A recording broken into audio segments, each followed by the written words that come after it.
시편 86편은 표제어에 언급되어 있는 것처럼 다윗의 기도입니다. 여러분과 제가 아는 다윗은 골리앗을 물리친 이스라엘의 영웅, 통일왕국 이스라엘을 다스렸던 왕, 하나님의 마음에 맞는 사람이라는 평가를 받았던 인물이죠. 역대 이스라엘의 왕들 가운데 가장 존경받고 모범이 되는 사람입니다. 그가 걸어갔던 삶은 후대 왕들에게는 하나의 표준이 되었습니다. 성경 안에서 우리는 이런 표현들을 자주 만나게 됩니다. 열왕기하 22장에 이런 말씀이 기록되어 있습니다. 요시야가 여호와 보시기에 정직히 행하여 그의 조상 다윗의 모든 길로 행하고 좌우로 치우치지 아니하였더라. 또 역대하 34장에도 이렇게 기록합니다. 여호와 보시기에 정직하게 행하여 그의 조상 다윗의 길로 걸으며 좌우로 치우치지 아니하고. 이 말씀들은 영적 개혁을 일으켰던 요시야 왕에 대한 평가입니다. 여기서 다윗의 길이란 중심, 곧 마음이 하나님으로부터 떠나지 않고 떠났다 하더라도 다시 회개하고 돌이키는 삶의 태도를 가리키는 말이죠. 이와는 반대되는 표현들도 있습니다. 바로 여로보암의 길 혹은 아합의 길과 같은 표현들입니다. 이런 수식어가 붙은 왕들은 북이스라엘을 분열과 우상숭배로 이끌었던 왕들로서 이들은 다윗과는 반대로 그 마음이 하나님께는 머물지 않는 삶을 살았습니다. 그런데 이렇게 평가되는 다윗이라는 사람의 삶이 실제로는 무엇과 같았는지를 자세히 들여다보면 그 다윗의 길이란 요즘 유행하는 말처럼 소위 꽃길이 아니었다는 것을 알게 됩니다. 오히려 그의 인생은 고난과 시련의 연속이었죠. 그가 만난 환난 중에는 억울하고 비참한 것들이 참 많았습니다. 다윗을 시기하고 견제했던 사울 왕이 그를 죽이려고 오랫동안 추격했던 일, 또 다윗 자신과 관계된 일 때문에 높당에 살고 있었던 제사장들 수십 명과 그의 가족들이 사울에게 살해를 당했던 일, 그의 친아들이었던 압살롬이 직접 아버지에게 반역을 행했던 사건 등이 바로 그런 사건들입니다. 다윗은 목동 시절 그가 하던 대로 노래를 지어 부르면서 이런 위기들을 넘겼습니다. 그의 노래가 시편에도 상당히 많이 들어있죠. 오늘의 본문인 시편 86편도 그 중에 하나입니다. 특히 이 86편은 기도의 형식으로 되어 있는 시편이죠.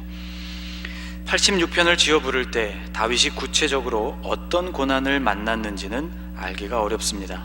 다만 그의 형편이 대적자들에게는 미움을 받고 교만한 자들이 폭력을 행사하고 다윗의 생명을 찾는 포악한 무리가 있는 상황이었다는 점은 분명합니다. 14절에서 다윗은 이렇게 고백하고 있습니다. 같이 읽겠습니다.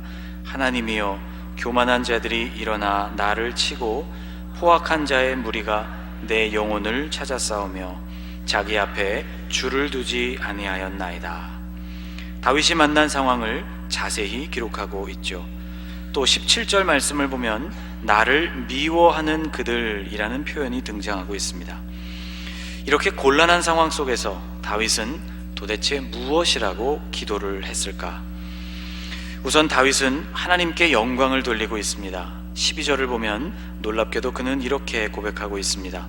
주 나의 하나님이여, 내가 전심으로 주를 찬송하고 영원토록 주의 이름에 영광을 돌리오리니. 또 15절 말씀에서 다윗은 그 하나님의 성품을 일일이 거론하고 있습니다. 그러나 주여, 주는 긍휼히 여기시며 은혜를 베푸시며 노하기를 더디하시며 인자와 진실이 풍성하신 하나님이시오니.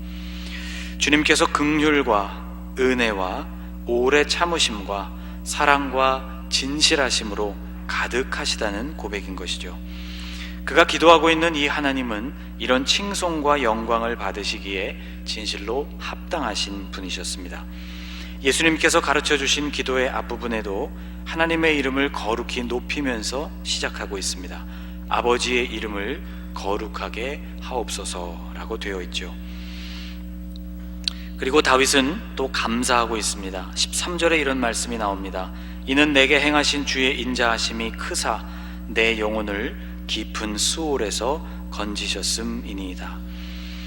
다윗은 과거를 회상하고 있습니다. 지난날 어려움을 당할 때 그 고통이 마치 스올, 지옥의 고통과도 같을 때 하나님께서 자신을 건져주셨다는 것을 고백하고 있습니다.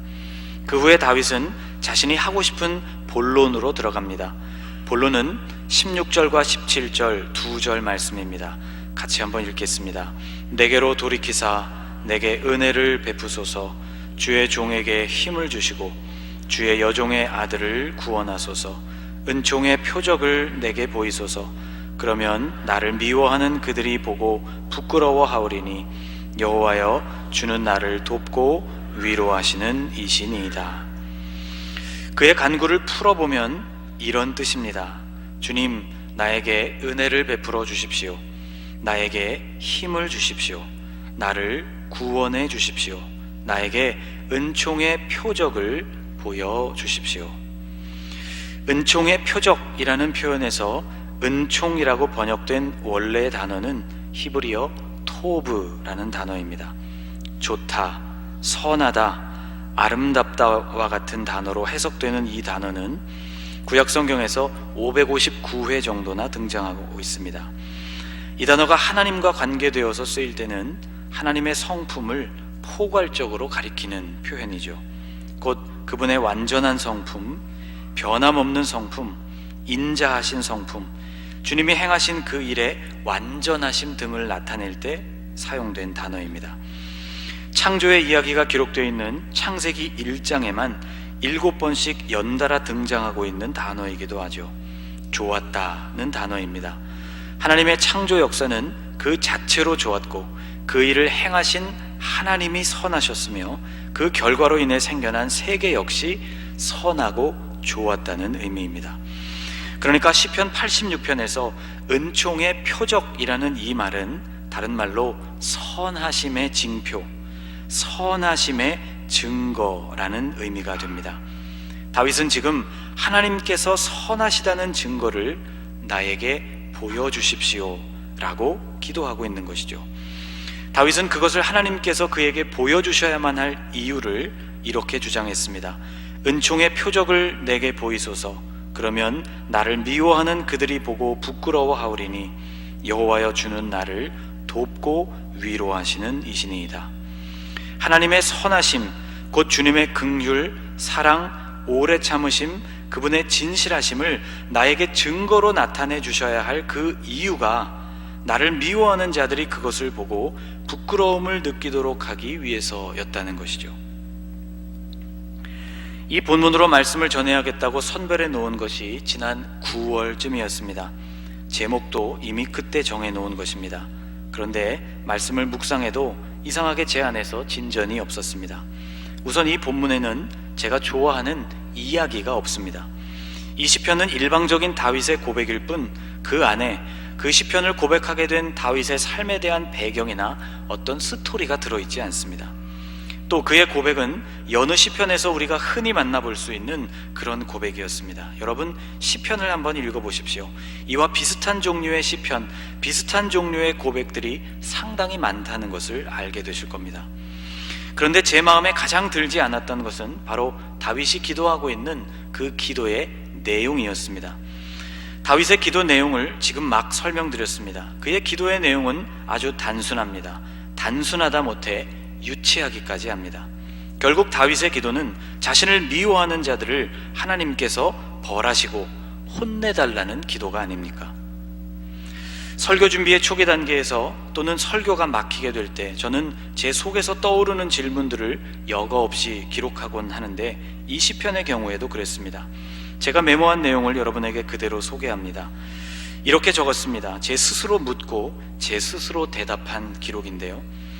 표적을 보여달라는 말이 무슨 뜻인가? 하나님께서 선하시다는 그 증거를 보여달라는 의미이구나. 그런데 이렇게 무례해도 되는가? 누구에게 보여달라는 뜻인가? 자신에게 보여달라는 것이구나. 왜 보여달라는 것인가? 자신을 미워하는 자들이 볼 수 있게 하기 위해서라고?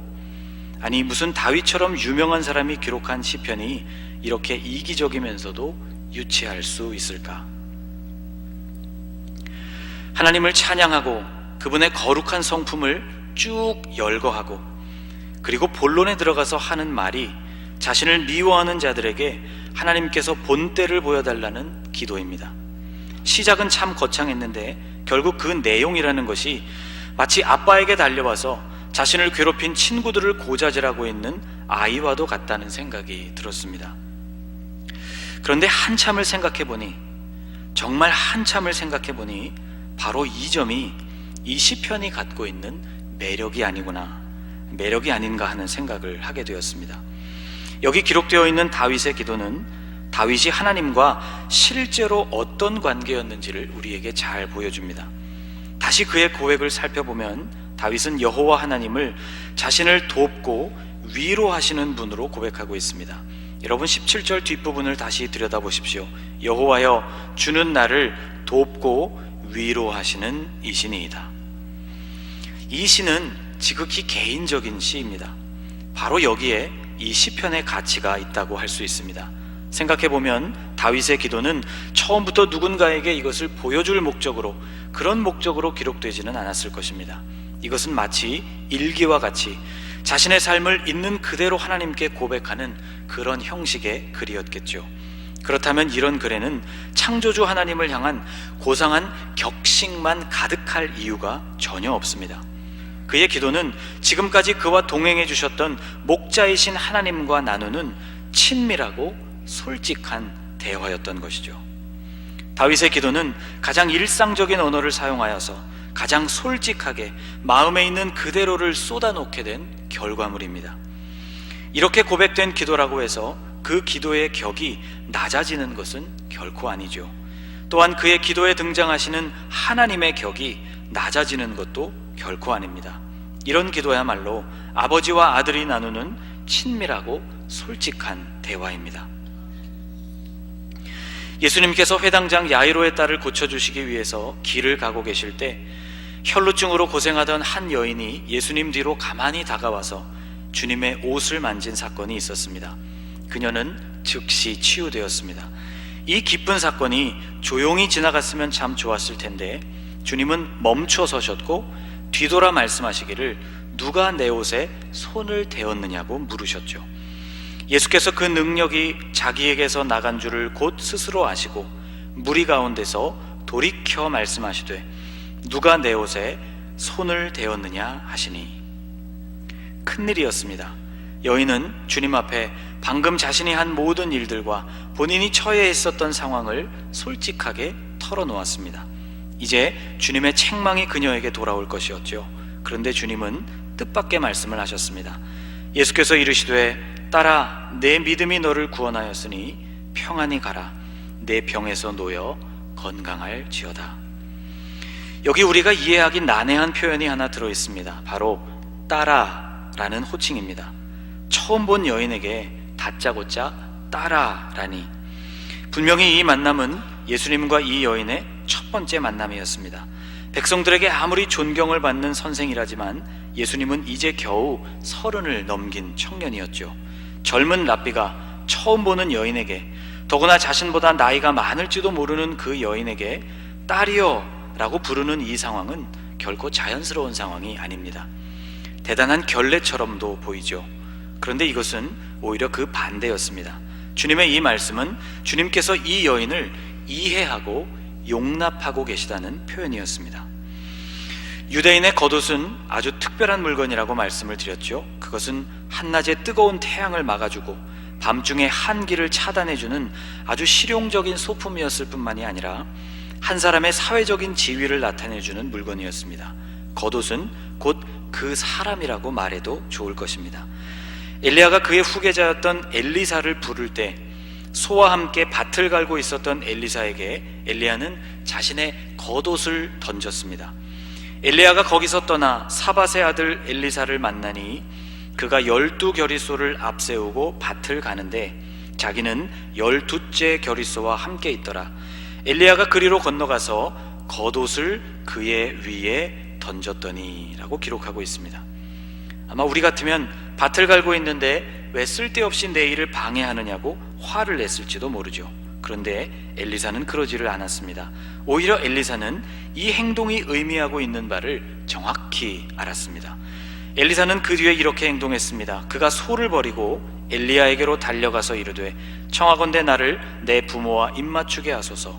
그리한 후에 내가 당신을 따르리이다. 엘리사는 지금 하나님의 사람이 겉옷을 자신에게 던졌다는 것이 하나님으로부터 주어진 선지자로서의 권위로 말미암아 자신을 지명하여 부르고 있는 사건이라는 것을 정확히 알았습니다. 겉옷은 이렇게 상징적으로 중요한 물건이었던 것이죠. 자, 다시 예수님의 겉옷을 만진 여인에게로 돌아와 보십시다. 그녀는 사람들 틈에 섞여서 예수님 뒤로 몰래 다가와서 예수님의 옷을 만졌습니다. 그리고 이 일로 인하여 능력이 예수님에게서부터 나와서 자신의 질병이 치유되었죠. 엄밀히 말한다면 이것은 예수님의 능력을 주님의 허락 없이 슬쩍 훔쳐낸 것이나 마찬가지였습니다.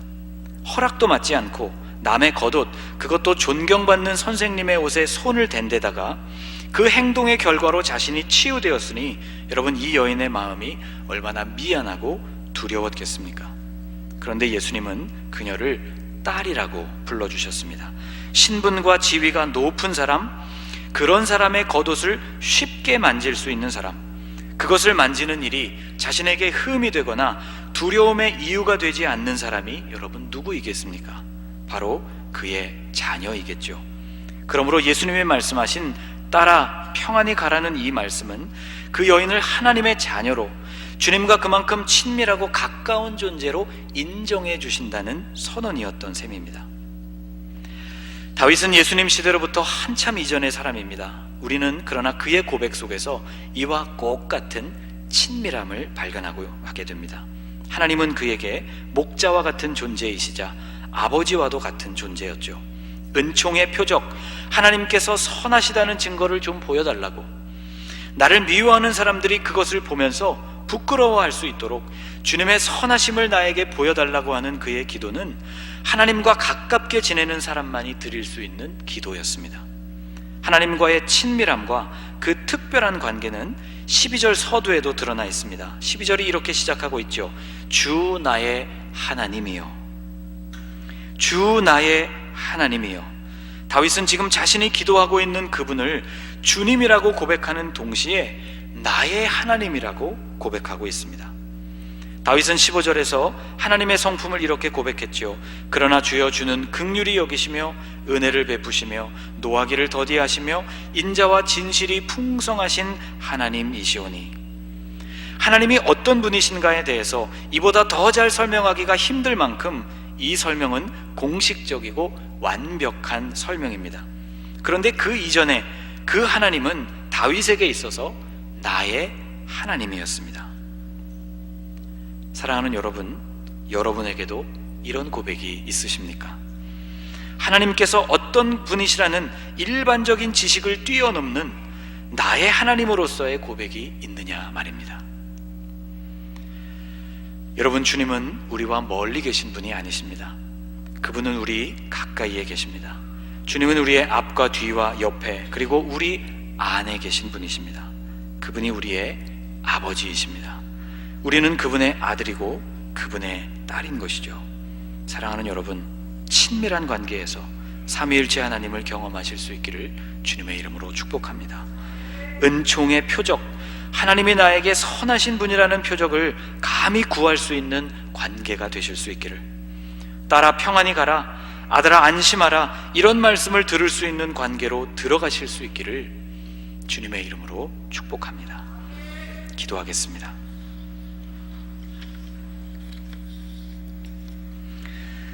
우리를 긍휼히 여겨주시는 하나님, 은혜를 베푸시는 하나님, 노하기를 더디하시며 인자와 진실이 풍성하신 하나님, 멀고 높게만 느껴지는 그 하나님께서 우리의 아버지가 되시고 우리의 목자가 되시며 우리의 친구가 되심을 가르쳐 주시니 감사합니다.